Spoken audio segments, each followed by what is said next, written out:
it is. And I know part of what we're going to talk about, and is maybe a great segue, like the Democratic nominee is somebody I'll say consider a friend.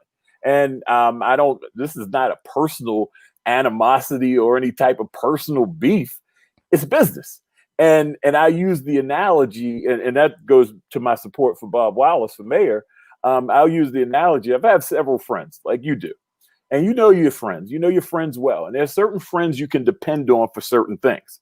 You have a friend who, if you ask them to pick you up at the airport and your flight arrives at 10, they're going to be there at 9:30 because the flight might get there early.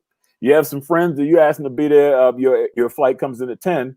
They're going to be there at 11. Well, I figured you had to get your bags and everything. You're like, come on, man. You got me sitting there for an hour and a half because the plane got here early. That's not the friend I would necessarily ask to pick me up. I'm going to ask the one that's going to be there early to pick me up. Yeah. And that's how I look at this whole thing with politics, man. It's not personal, it's business. And who I believe the right person at this particular time to handle the problems that we face in this city is Bob Wallace. So I know that's something we're going to talk about tonight. So yes, that is an excellent segue.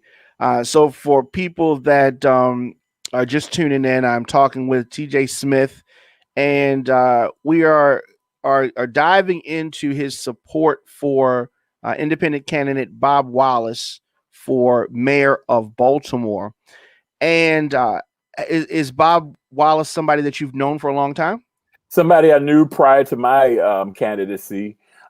He's a Poly graduate. I was a Poly student for a couple of years, and saw him at the Poly alumni dinners over the years. And when I had an opportunity to talk to him and get to know him, I was like, wow, this is somebody I could support. So we, in a way, had a pact almost. Like if I win, I had a position in mind from like CFO, CAO in Baltimore City, because I knew that he could excel at that role. And it was like winning for me to have someone of his caliber join my administration. And if I did not win, I was willing to support him in his independent bid to become mayor.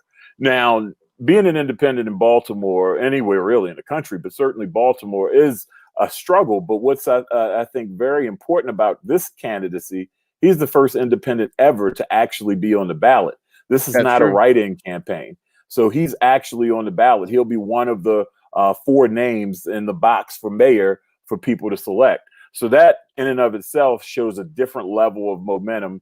And really, my candidacy was based around we need to go outside of the norm of the status quo politics that we're dealing with in order to put this jolt to this city that we really need. And it would have been counterintuitive for me to support the system that's currently in place, that's been in place.